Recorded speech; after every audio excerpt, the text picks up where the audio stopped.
Germany, and reporter back from the camp of Bayern Munich said, in the course of last week, Adebano, Bayern Egusu didn't come concerning arrivals and then departure. Mekanisa, mepacha, near airports no be to quine aqua now maba when you're transfer related. Now in transfers, Bayern will lose certain players and certain players will come on board. And I'm saying my changes were or more hierarchy nim Oliver Kahn or Quine.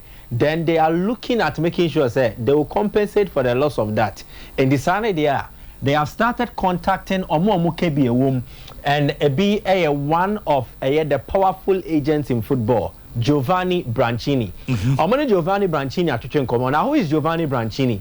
A world-renowned football agent from the 90s. He represented a stellar of football stars. Maybe they say Clarence Seedorf, Romario, on the PMO Europe, then call Barcelona, Ronaldo, Luis Nazario da Lima. And also a former client waye adwuma de amano on the Pep Guardiola call Bayern. Okay. Ancelotti so on the call Bayern. He has represented a host of coaches and players.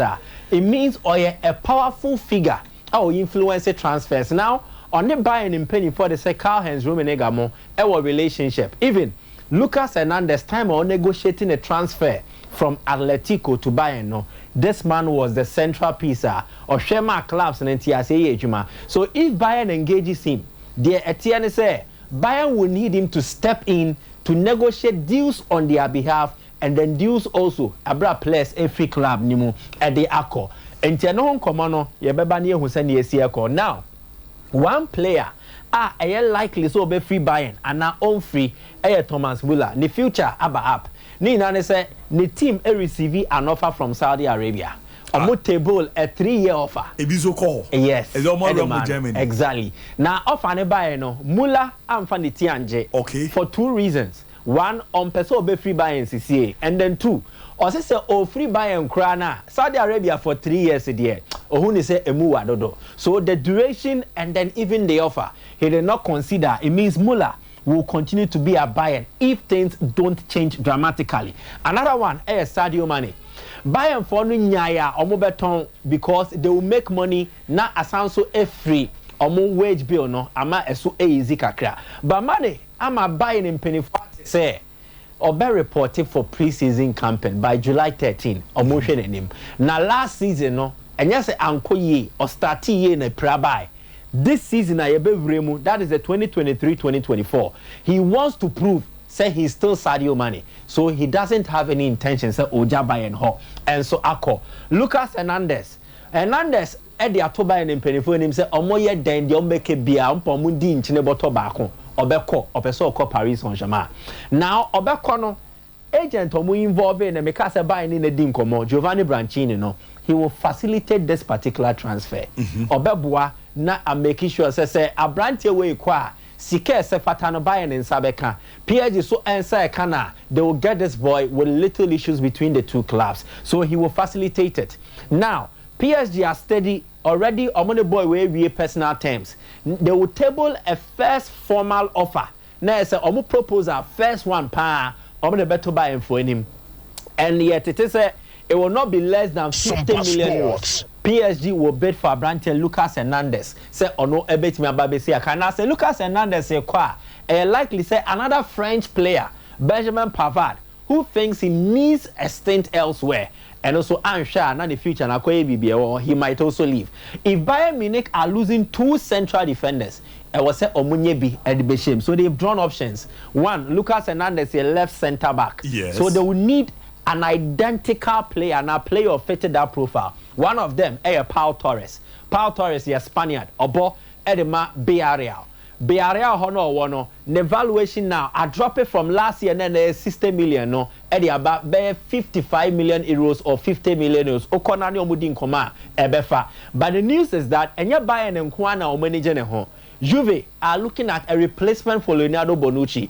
A brand new way come option. So Aston Villa, or coach offense Una Emery, or your former coach Edema Brante will be or you'll be an Nigerian hopa. So he also wants to bring him to the English Premier League. So this guy has suitors. And to buy and Kwahua, there might be a bidding war. And unti Amabayern for us identify alternatives in the events of Pau Torres and Omun Sanka. They are going for another left centre back. Onobo Edema Wolfsburg, Mickey van der Ven. Van der Ven, a young boy, Liverpool, Munina scouting a pain, or a very good ball playing centre back, also good with tackles. And Kau Pobia, Mefan say, or a young Virgil van Dijk or a left footed. Yes, or a calm, imposing figure, and then or you'll be a distribution capa. So if Bayern know that they are getting him not alternate Germany, it will still aid in his development. Now, him. If Benjamin Pavard is also leaving, it means that Bayern cannot trust alone. Abrante Diot Upamecano. Yeah, now they see a Champions League or yeah mistakes against Manchester City. So Bayern will also need a right centre back. And one and common Ekokodru Abrante and a Kim Menjai. SOMPA Sports.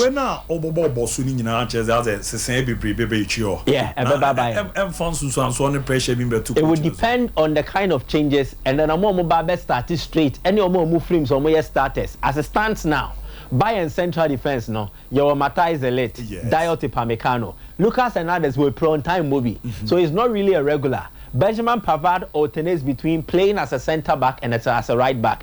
Into Oya Lakia, Bayern might still have Matai Zelet and then Abrante Efenese, Diot Upamecano available. But Namdodo and Senquine, they will need to beef up. Into nobody way neighbor to raise competition and also give the coach more options. Tuchel, tactically flexible.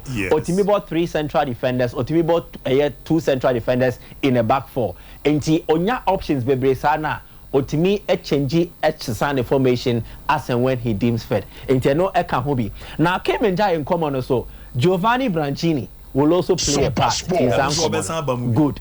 Into Okwa, Bayern are far advanced in terms of money Abrante way in the entourage and more personal talks. And here 1. 2.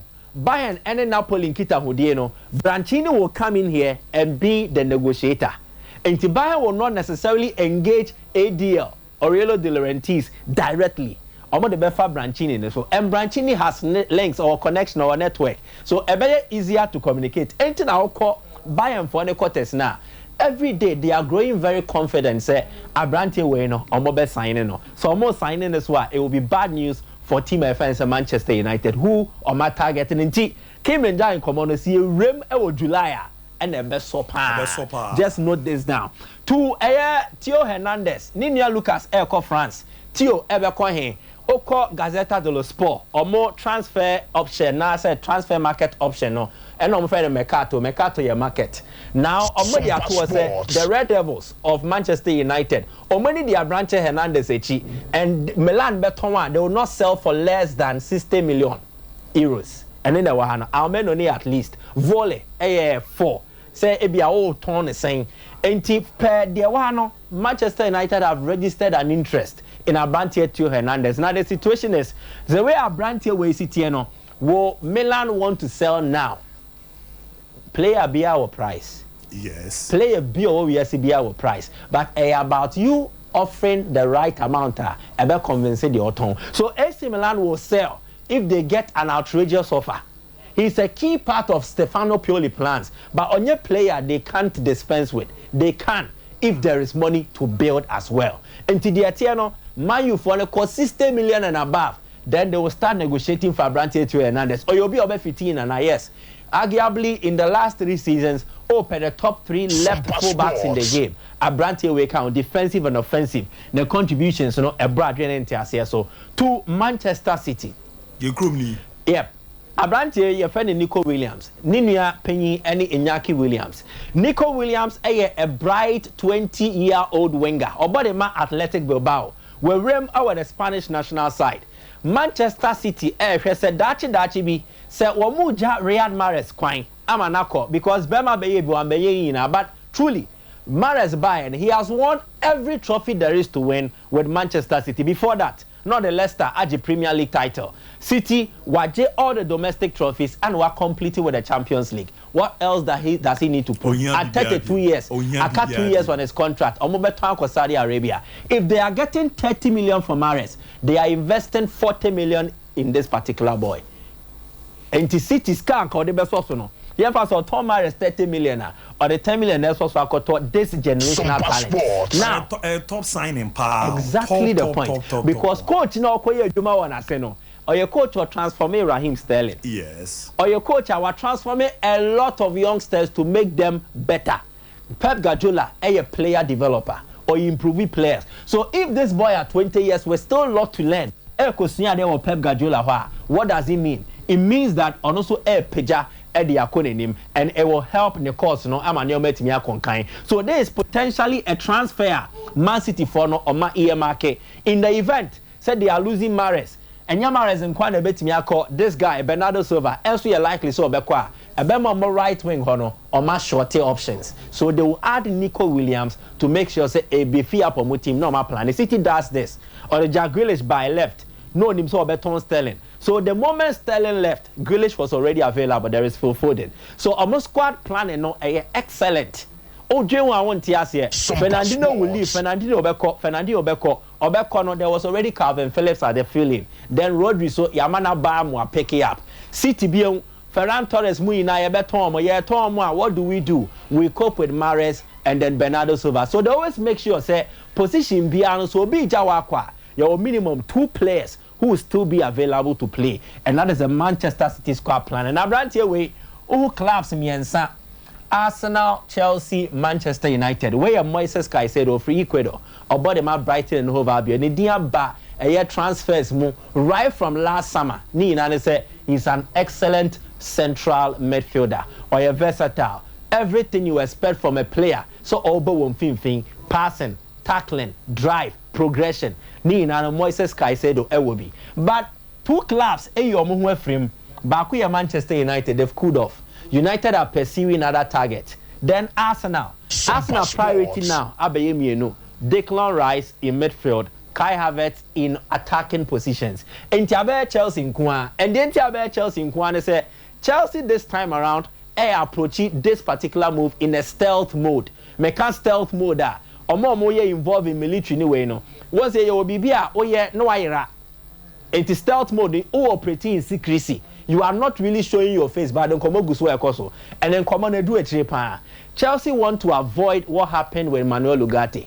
They are dealing with this boy to arrange or agree personal terms. Then our budget, saying our budget, so when they are done with the personal terms, Nyakopon Yadema from next week, they will trigger talks between Omo and Brighton and Hove Albion. So Brighton fans Moises Caicedo, Omo Peneso Mambesi Akain. The initial offer Beko ranging between 80 million pounds. And yes, it can be 80. 70 million pounds in the initial cash offer. No more the structure they are to be assessed. Can say it be 2 years, 3 years, then 10 million pounds in add-ons. And you want to buy 80 million pounds, but acquire Brighton for the Boadu. Yep, they will buy 80 million pounds. Brighton expected a bidding war. And 3 clubs near Wohono. Nanka Arsenal the Nediaba, Man U the Nediaba, Nanka Pejem Ko. But this is a Chelsea in Kwa, but they will still play hardball. And if they are playing hardball, they will look out for 90 million or close to 100 million. Yeah. For Moises Caicedo. Caicedo, yeah. 90 million too. Yeah. Hey, now transfer is with there. Moises Caicedo. Yes. What him down there? The variables. Make up variables now. The back can who be paid them. So the add-ons no will increase from 10 million to 20 million. You might say when I'm the first and I'm 40 grand.